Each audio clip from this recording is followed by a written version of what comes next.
2024년 7월 7일 이번 주 하나님께서 주시는 말씀은 요한복음 21장 18절에서 23절의 본문을 가지고 너는 나를 따르라 라는 제목으로 하나님의 말씀을 나누고자 합니다.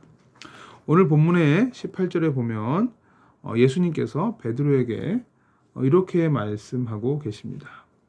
네가 젊어서는 스스로 띠띠고 원하는 곳으로 다녔거니와 늙어서는 내 팔을 벌리리니 남이 내게 띠띠우고 원하지 아니하는 곳으로 데려가리라. 자, 원하지 아니하는 곳으로 데려가리라. 즉 본인이 자유의지를 가지고 어떠한 일을 할 수 없는 상태가 된다라는 것이죠. 19절에 보면 이것에 대해서 예수님이 이렇게 설명을 하십니다. 이 말씀을 하시면 베드로가 어떠한 죽음으로 하나님께 영광을 돌릴 것을 가리키심이로라. 자, 실제로 이 19절의 말씀처럼 베드로가 순교, 그죠? 죽음을 맞이하게 되죠. 기록에 의하면 예수님처럼 똑바로 십자가에 못 박히는 것이 너무 부끄러워서 본인은 거꾸로 십자가에 못 박히겠다. 그래서 거꾸로 십자가에 못 박혀서 순교를 합니다. 자, 이 장면에서 예수님께서 부활하신 예수님께서 베드로를 찾아오셔서 이 말씀을 해주시는 거죠. 베드로가 어떤 죽음으로 하나님께 영광 돌리게 될 것이다 라고 이렇게 말씀을 해주셨을 때 이때 베드로가 옆에 있던 요한에게 대한 관심이 생겼던 겁니다. 그래서 20절에 보면 베드로가 요한에 대해서 질문을 하게 됩니다. 자, 20절 읽어드릴게요. 베드로가 돌이켜 예수께서 사랑하시는 그 제자가 따르는 것을 보니 그는 만찬 속에서 예수의 품에 의지하여 주님을 파는 자가 누구니까 묻던 자더라. 이 자가 바로 요한이죠. 사도 요한입니다. 근데 이 요한에 대해서 궁금증이 생긴 겁니다. 그래서 21절에 뭐라고 말하냐면 베드로가 이렇게 예수님께 질문을 합니다. 요한에 대해서 21절 이에 베드로가 그를 보고 예수께 여짜오되 질문했다는 거죠. 주님, 이 사람은 어떻게 되겠사옵나이까? 그러니까 이런 거죠. 예수님, 저는 어떠한 죽음으로 하나님께 영광을 돌리게 될 것인데 그러한 인생을 살게 될 것인데 내 옆에 있는 저 요한은 어떻게 되겠습니까? 궁금한 거죠. 저 사람의 인생은 어떻게 될 것인가? 그런데 예수님께서는 아주 재미있는 대답을 하십니다. 그게 바로 22절이죠. 22절에 뭐라고 말합니까? 예수께서 이르시되 내가 올 때까지 그를 머물게 하고자 할지라도 네게 무슨 상관이냐? 너는 나를 따르라 하시더라. 자, 내가 올 때까지 그를 머물게 한다. 즉 예수님이 다시 오실 때까지, 아직도 다시 오시지 않았는데 이 말씀을 하신 시점부터 지금까지 약 2000년이 지났는데 근데 예수님이 다시 오실 때까지 그를 머물게 한다. 즉 여전히 살아있다라는 거죠. 그럼 만약에 이 말씀대로 사도 요한이 계속 살아있었다면 나이가 2000살이 넘는 건데 만약에 심지어 예수님이 그러한 기적적인 일을 사도 요한의 인생에 베풀어 준다고 할지라도 실제 그렇게 된 건 아니지만 실제 그렇게 한다 할지라도 여기 할지라도라는 말은 말 그대로 가정법 아닙니까? 가정을 하는 거죠. 그럴지라도 너에게 무슨 상관이냐. 그러니까 너하고는 상관없는 일이다라는 것입니다. 이게 예수님의 대답이었어요. 그러면서 마지막에 하시는 말씀이 너는 나를 따르라 하시더라. 그죠? 이게 22절 끝에 나오는 말이죠. 너는 나를 따르라. 19절에도 아까 전에 이 말씀을 하시면 베드로가 어떠한 죽음으로 하나님께 영광을 돌릴 것을 가리키심이로라 이 말씀을 하시고 베드로에게 이르시되 마지막에 뭐라고 말하냐면 나를 따르라 하시니 즉 이겁니다. 베드로에게는 하나님께서 베드로에게 맞는 사명을 주시고 뭐라고 말씀하시냐면 너는 나를 따르라 라고 말씀하십니다. 즉 베드로에게는 십자가에서 거꾸로 못 박혀 순교함으로써 그 죽음을 통해서 하나님께 영광을 돌리는 그러한 인생의 길을 걸어감으로써 베드로 너는 나를 따라오라 라는 겁니다. 그런가 하면 요한에 대해서는 예수님이 베드로와 동일한 방식으로 그 인생을 인도하지 아니하시고 요한에게는 하나님이 또 다른 계획을 가지고 계셨다라는 것입니다. 그리고 그 요한을 향한 그 또 다른 계획대로 요한은 또 따라가야 되는 것이죠. 그렇게 또 요한에게 예수님은 요한을 부르시고 또 요한에게 너는 나를 따르라라고 말씀하신다라는 것입니다. 그러므로 베드로는 이 요한의 인생에 대해서 상관하지 말라라는 겁니다. 근데 이 말씀을 오해해서 23절에 보니까 이 말씀이 형제들에게 나가서 그 제자는 죽지 아니하겠다 하였으나, 이거 오해가 된 거죠. 예수의 말씀은 그가 죽지 않겠다 하신 것이 아니라 아까 말씀드렸던 것처럼 가정을 한 거죠. 가정법이었던 거죠. 내가 올 때까지 그를 머물게 하고자 할지라도, 실제 그렇게 한다는 게 아니라 할지라도 내게 무슨 상관이냐 하신 것이로라. 그러니까 여기 23절에 또 한 번 내게 무슨 상관이냐라는 말이 나왔습니다. 쉽게 말하면 그것은 너하고는 상관없는 일이다라는 겁니다. 즉 너는 너의 사역만 하나님께서 너에게 맡기신 사역만 신실하게 감당하라는 뜻인 거죠. 하나님께서 저 사람을 어떻게 인도하시든지 그거는 하나님과 그 사람과의 관계일 뿐이고, 너는 내가 명령한 것을 오롯이 순종하면서 그 길을 따라감으로 예수님을 따라오라라는 것입니다. 이건 아주 중요한 부분입니다. 오늘 이 메시지가 아주 중요한 부분을 다루고 있습니다. 우리는 자꾸 어떠한 편견과 오해에 빠지게 되냐면, 많이 실수하는 것 중에 하나가 뭐냐면 내가 생각한 사역 방향이 최고다라는 그러한 가치관에 빠질 수가 있습니다. 그건 바꿔 말하면 이제 교만한 거죠. 내가 생각한 전도 방법, 내가 생각한 선교 전략만이 최고다라고 생각하는 겁니다. 그럼 굉장히 교만한 것이죠. 네.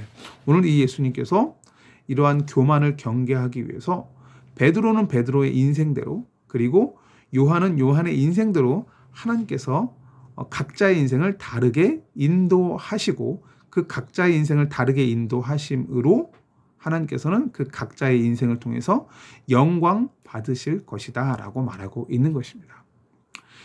예수님은 우리 각 사람을 위한 각각의 목적을 가지고 계십니다. 정리하자면 주님께서 우리의 삶에서 어떠한 환경을 주시든 간에 우리는 믿음과 신뢰로 그 예수님을 따라가야만 한다라는 것입니다. 그러니까 여러분, 내가 이러이러한 상황인데 어떻게 인생을 풀어나가야 될까요? 라고 너무 많은 사람에게 조언을 구할 필요도 어떤 면에서는 없습니다. 왜냐하면 하나님께서 각자를 다르게 인도하고 계신다라는 겁니다. 하나님께서 각자의 인생을 다르게 인도하고 계시기 때문에 다른 사람에게 조언을 들어봤자 그것이 큰 도움이 별로 되지 않는다라는 겁니다. A라는 사람의 조언은 A라는 사람에게는 적용될 수 있는 말이지만 B라는 사람에게는 적용될 수 없는 말이기도 하기 때문에 그렇습니다. 각자의 인생을 하나님께서 인도하시는 길이 다르기 때문에 그렇습니다. 각자를 위해서 하나님께서 설정하신 목적들조차 다르기 때문에 그렇습니다. 중요한 건 뭐냐면 우리 각 사람의 인생을 통해서 하나님은 여러 가지 방법과 방식을 통해서 하나님 자신을 나타내시고 하나님 홀로 영광을 받으신다라는 것입니다. 이러한 과정 속에서 만일 어떤 사람의 인생 속에 고난과 고통이 찾아왔다면 그것 또한 하나님의 아주 특별하고 중요한 이유가 있는 것이라는 것입니다. 그래서 지난번에 말씀드렸던 것처럼 하나님은 고통을 치유해 주시기도 하고요. 질병을 치유해 주시기도 하고요. 그렇게 치유하심으로써 여호와 하나님을 드러내시기도 하고요. 때로는 그 반대로 고통을 허용하시고 지속시키심으로 또 하나님을 드러내시고 하나님이 어떠한 분이신지를 드러내시고 하나님과 그 고통당하는 자의 관계를 더욱더 친밀하게 하시는 데에 이 고통을 또 사용하시기도 한다라는 것입니다. 즉 하나님께서 계획하신 일을 하나님의 때에 하나님의 방법으로 친히 진행하신다라는 것입니다. 이사야서 43장 7절에도 보면 내 이름으로 불려지는 모든 자 곧 내가 내 영광을 위하여 창조한 자를 오게 하라. 그를 내가 지었고 그를 내가 만들었느니라 라고 말합니다. 즉 하나님께서 하나님의 영광을 위하여 창조한 자, 그죠? 우리 각자를 하나님께서 하나님의 영광을 위해서 각자를 다르게 창조하셨다라는 것입니다. 그러므로 어떤 일률적인 하나의 방향성만을 제시하면서 이것만이 올바른 방법이다라고 이야기할 수는 없다라는 것입니다. 예수님께서 베드로의 인생을 인도하시는 그 길과 또는 그 과정과 사도 요한의 인생을 인도하시는 과정은 서로 달랐다라는 것이죠. 다른 사람이 어떻게 성령의 인도를 받는지에 대해서 내가 과하게 간섭을 할 필요는 없는 것이죠. 그 사람이 정말로 하나님의 말씀에 기록된 명백한 죄의 길로 걸어가는 것이 아니라면 모든 것은 아디아포라의 관점으로 보아야 되는 것입니다. 아디아포라는 뭐냐면 금하지도 아니하였고 명령하지도 아니하였다라는 뜻입니다.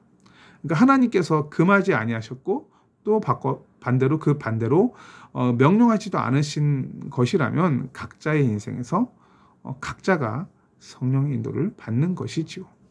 왜냐하면 반복되는 이야기지만 하나님께서는 각자의 인생을 각각 다르게 인도하고 계시기 때문에 그렇습니다. 베드로는 십자가에 거꾸로 매달려 순교함으로써 하나님께서 영광을 받으셨고 사도 요한은 12사도 중에서 가장 오래 살면서 유배되어 있었던 밤모새면서 환상을 보면서 요한계시록을 기록함으로써 그 기록된 성경을 통해서 하나님은 또한 영광을 받으셨습니다. 또 세례 요한은 광야에서 회개를 외치다 또 감옥에서 목이 잘려 순교함으로써 나는 망하여야 되겠고 그는 흥하여야 되리라. 그죠? 나는 쇠하여야 되겠고 그는, 즉 여기서 그는 예수님이죠. 예수님은 흥하여야 하리라는 이 말씀대로 또 살아감으로써 하나님께서는 이 세례 요한의 인생을 통해서 영광을 받으셨다라는 것입니다. 자, 하나님은 우리 각자에게 달란트를 주셨습니다. 마태복음 25장 14절에서 30절의 말씀이죠. 하나님께서 우리에게 주신 달란트를 잘 사용해서 하나님께 영광을 돌리면 되는 것입니다. 자, 빌립보서 1장 6절에 보면 너희 안에서 착한 일을 시작하신 이가 그리스도 예수의 날까지 이루실 줄을 우리는 확신하노라. 즉 하나님께서는 우리에게 달란트를 주시고 또 우리 안에 어떤 소원을 품게 하시고 그 착한 일을 또 시작하십니다. 그리고 이것을 이루시게 된다는 것입니다. 빌립보서 2장 13절도 너희 안에서 행하시는 이는 하나님이시니 자기의 기쁘신 뜻을 위하여 너희에게 소원을 두고 행하게 하시나니. 그러니까 여러분들이 가지고 있는 달란트 그리고 여러분들이 하나님으로부터 받은 마음의 소원, 어떤 일을 하고 싶다라는 그러한 동기, 부여 이런 것들이 되어 있다면 그것을 기도하는 가운데 계속해서 행하시면 됩니다. 그걸 통해서 그 일을 통해서 그 과정을 통해서 그 인생을 통해서 하나님께서는 영광을 받으실 것이기 때문에 그렇습니다. 그러면 우리가 할 일은 딱 한 가지입니다. 그게 바로 뭐죠? 오늘 본문 22절에 나오는 너는 나를 따르라. 그리고 19절 끝에도 보면은 베드로에게 이르시되 나를 따르라. 그죠? 우리는 예수님만을 따라가면 됩니다. 그것이 우리가 할 일입니다. 마태복음 4장 19절에도 나를 따라오너라 내가 너희로 사람을 낚는 어부가 되게 하리라. 예수님을 따라가는 것입니다. 어떠한 경우에도 어떠한 상황에도 하나님께서 우리에게 주신 그 자기의 기쁘신 뜻, 우리에게 주신 그 소원, 그 하나님께서 시작하신 그 착한 일, 그것이 우리에게 분명하다면 우리는 어떠한 상황에서도 하나님을 신뢰하면 된다라는 것입니다. 자, 때로는 우리가 조금 머뭇머뭇 주춤주춤 할 때도 있습니다. 사사기 7장 9절에서 10절에 보면 기드온에 대해서 하나님은 이렇게 말씀하고 계십니다. 내가 그것을 네 손에 넘겨주었느니라. 넘겨주었으니까 가서 정복하면 되는데 기드온에게 하나님은 이러한 말미를 주십니다. 뭐라고 말씀하시냐면 만일 네가 내려가기를 두려워하거든 내 부하 부라와 함께 그 진영으로 내려가라라는 거죠. 즉 하나님께서는 기드온이 혹시나 두려워할 수도 있다라는 것을 염두에 두시고 만일이라는 표현으로 그렇게 두려울 때 행해야 될 대책까지도 알려주셨다는 것입니다. 이 말을 바꿔 이야기하면 뭐냐면 하나님께서는 우리의 성향까지도 파악하시고 그 성향을 사용하셔서 하나님의 일을 이루시고 하나님께서는 영광을 받으신다는 것입니다. 책망하시기보다는 우리의 성향도 우리의 소극적 성향까지도 그죠? 사용하신다라는 것입니다. 에베소서 2장 10절은 이렇게 말합니다. 우리는 그가 만드신 바라. 저와 여러분들을 하나님께서 만드셨습니다. 그렇기 때문에 어떠한 사람도 가치가 없는 사람은 없습니다. 모든 사람은 하나님 안에서 예수 그리스도 안에서 가치가 있는 존재입니다. 하나님의 형상으로 지어졌고 예수 그리스도께서 이 깨어진 하나님의 형상을 다시 회복하시기 위해서 우리에게 그리스도 예수로 구주로 찾아오셨습니다. 2000년 전에 십자가에서 피 흘리시고 죽으시고 또 3일 만에 부활하심으로 인간이 하나님께 나아가는 것을 막는 그 막혔던 담을 허시고 모든 죄를 사하시고 구원받고 하나님 자녀되고 영생 얻을 수 있는 그리고 하나님 형상 회복할 수 있는 길을 열어주셨습니다. 이 예수님을 믿고 구원받은 하나님의 자녀인 저와 여러분들은 하나님께서 예수 그리스도 안에서 에베소 2장 10절의 말씀처럼 그리스도 예수 안에서 선한 일을 위하여 지으심을 받은 자입니다. 그런데 이 선한 일은 이 일은 하나님이 전에 예비하사 우리로 그 가운데서 행하게 하려 하심이니라. 이미 하나님께서 예비하신 일입니다. 아까도 말씀드렸던 것처럼 베드로에게 예비하신 인생길과 사도 요한에게 예비하신 인생길과 세례 요한에게 예비하신 인생길과 기드온에게 예비하신 인생길이 다 다르다라는 것입니다. 우리가 할 일은 하나님께서 우리에게 예비하신 이 선한 일을 감당하기 위해서 이 길 가운데 행하면 되는 것입니다. 어떻게 하면서요? 너는 나를 따르라. 예수님을 따르면서요. 어떻게 계속 따라갈 수 있어요? 예수님과 동행하는 겁니다. 묵상을 통해서, 말씀 묵상을 통해서, 예배를 통해서, 기도를 통해서, 믿음의 공동체와의 나눔과 공유를 통해서, 그죠? 대화를 통해서 우리는 이렇게 믿음의 길을 예수님을 따라가는 길을 계속 걸어갈 수 있는 것입니다. 이렇게 할 때 하나님은 우리 인생을 통해서 영광 받으실 것입니다.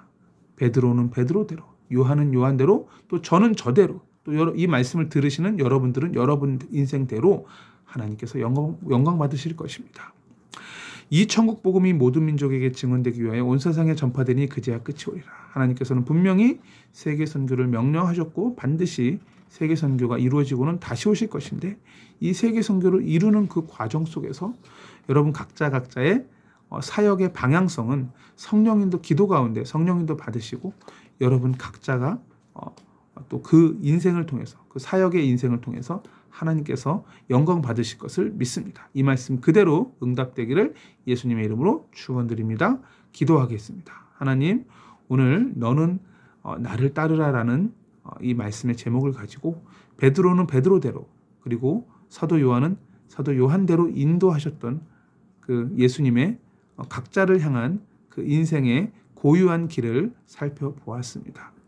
하나님, 나의 사역과 상대방의 사역이 다르다고 해서 폄하하거나 비난하거나 정죄하거나 비판하지 않게 하여 주시고 겸손하게 상대방의 사역을 인정하게 하시고 또 나에게 주신 성령의 감동을 따라 또 나는 나만의 길을 예수님과 동행하며 걸어갈 수 있는 또한 당당함과 정체성과 확신도 가지게 하여 주시옵소서.